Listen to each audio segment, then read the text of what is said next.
What is up, everyone? Welcome to the second episode of the Pokemon Journal thing that, Journal Report, whatever I named this podcast series. My name is SBJ. I am the host and creator of It's Super Effective, a somewhat popular Pokemon podcast in iTunes. You might have heard of it. Clearly, you've heard of it. You're listening to my voice now. Unless you're a new listener, then welcome. I want to start off saying that this is not a normal episode of It's Super Effective. This is a unique, my experiences with Pokemon Go kind of daily journal here in audio form. So let's start off this podcast with saying that Pokemon Go is pretty much down all day today. It was actually a pretty terrible second day for me. I used my Trainer Club account originally yesterday when I signed up for Pokemon Go, and I stopped playing around 1 a.m. mostly because I got kicked out at that time.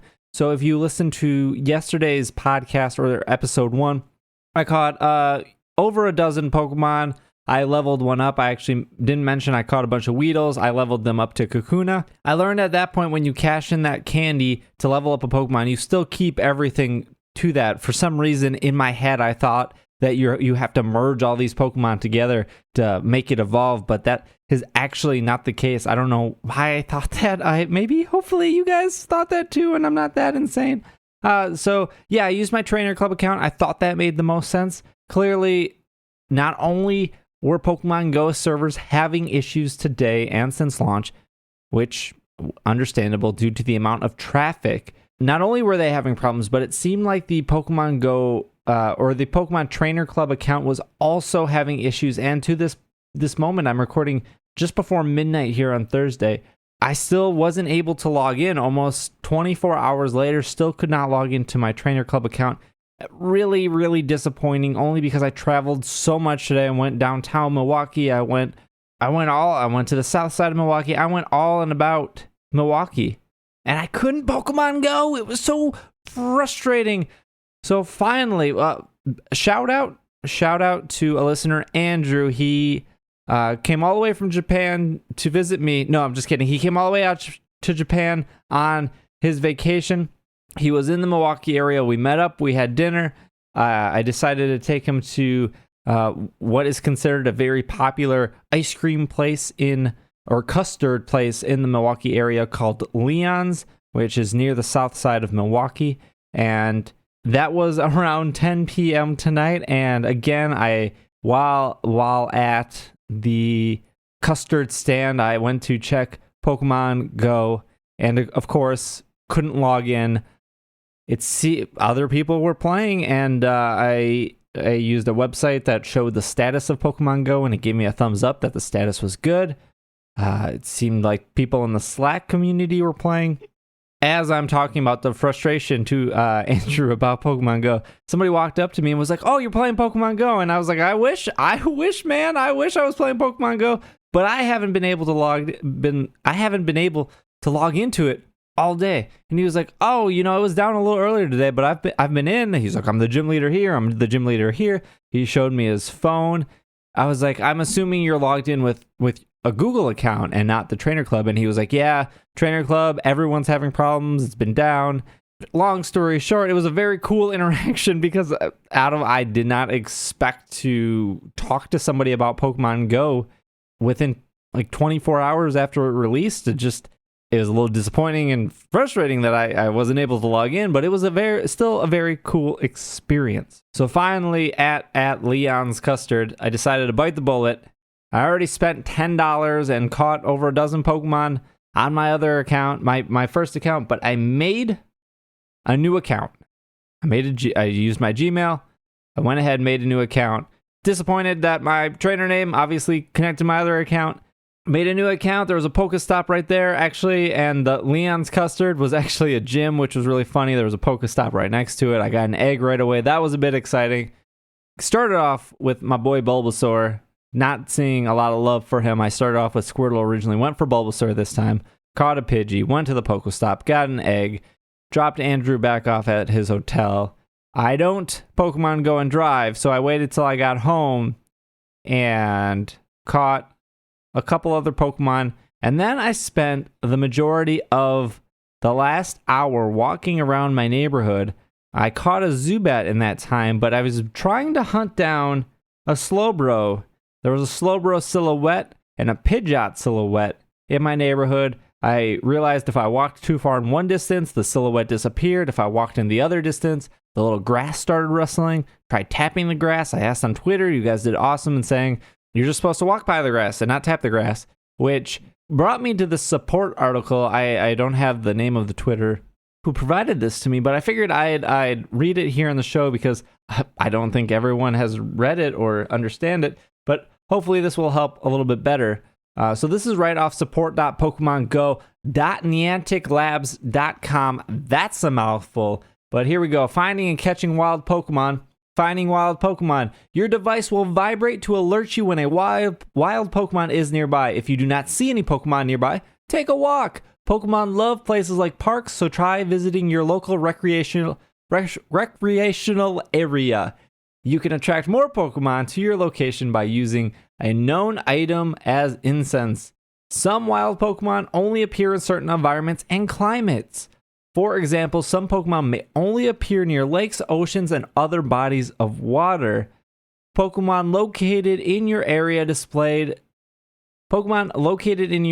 are displayed in the nearby section in the bottom right of the screen called Map View. Touch the section to expand the list of nearby Pokemon to find out the distance of the Pokemon. The distance to the Pokemon is represented by the footprints. Some Pokemon already in your Pokedex will show color, and Pokemon you previously haven't encountered will appear as silhouettes. That says nothing about tapping, doesn't really say much about the rustling grass. Again, people on Twitter said that the rustling grass is just to point you in the direction of where a Pokemon could be. It does not guarantee that. That is what I've been told. Catching a wild Pokemon. When you encounter a wild Pokemon, you have multiple attempts to capture it before it runs away. You can use items from your bag to increase your chance of successfully catching a wild Pokemon. Raspberries make wild Pokemon easier to capture. High-performance Pokeballs like Great Balls, Ultra Balls, and Master Balls increase your ability to catch wild Pokemon. At this point in the game, I only see Pokeballs, so I am assuming these other balls are coming, clearly because they're stated in the FAQs. Touch the bag icon during an encounter to access these items. You can also snap a photo of Pokemon encounters using the camera. Finally, off support.pokemongo.nianticlabs.com to catch a wild Pokemon. Step 1. When a wild Pokemon is nearby, your device will vibrate and the Pokemon will appear on the map. Touch the Pokemon to begin your attempt to catch it. Step 2. The Pokemon will appear in front of you. Note, you may need to orient your device or switch out of camera mode. Number 3. Touch and hold your Pokeball. Just I'll pause right there. Number 4. A target ring will appear around the Pokemon. The ring's color will indicate the difficulty level of capturing the Pokemon. A green ring indicates the capture is low difficulty, orange ring indicates intermediate, and red indicates extreme difficulty.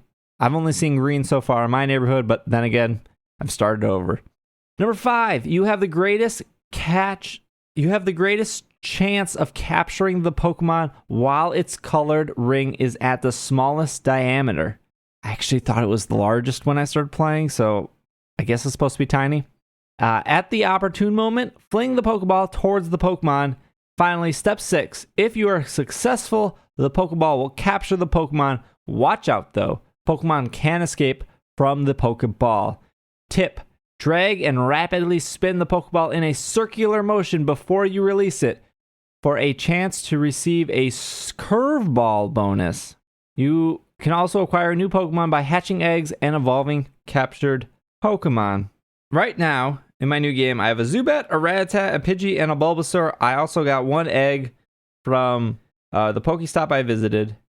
I do want to note that you have to put the egg in the incubator, otherwise it doesn't do anything. I wish I would have known that about an hour ago, because after I walked for about 45 minutes in my neighborhood and only caught 2 Pokemon, I was like, I wonder how my egg's doing. Oh, okay. Yep, it's not in the incubator. I just, wasted all that time. Please note that you can hold up to 9 eggs, and you need to put them in the incubator to start that. I don't know how quick Pokestops refresh, because the local bar down the street is a Pokestop. I went to it right when I got home. After walking for about 30 minutes or so, it went off again. Now I'm looking at it right now on my device. Now there's a bunch of like hearts and glitter coming out of it. I don't know what that means, but I stopped at it twice tonight, so I'm not sure how often it refreshes. All right, I am back. I actually paused the recording to figure out this Pokestop that's making like glitter and everything come down from it. Turns out it is a lure module. It is a module that attracts Pokemon to a Pokestop for 30 minutes. Other people around it can also take advantage, so I'm assuming at this point there's somebody at that local bar down the street from me actually playing Pokemon Go and went ahead and used that. I walked across the street and caught a Pidgey and walked back here. So yeah, that was kind of cool. So if you see a Pokestop that's spewing purple glitter, that's a lure module, and it will help you catch some Pokemon if you're in the area for 30 minutes. I would assume at bigger events and stuff, you'll be seeing a lot of that, especially if there's meetups or something of the sort. So yeah, on my way back, I caught a Weedle and a Pidgey at the lure module, upgraded to level 3, got some Pokeballs.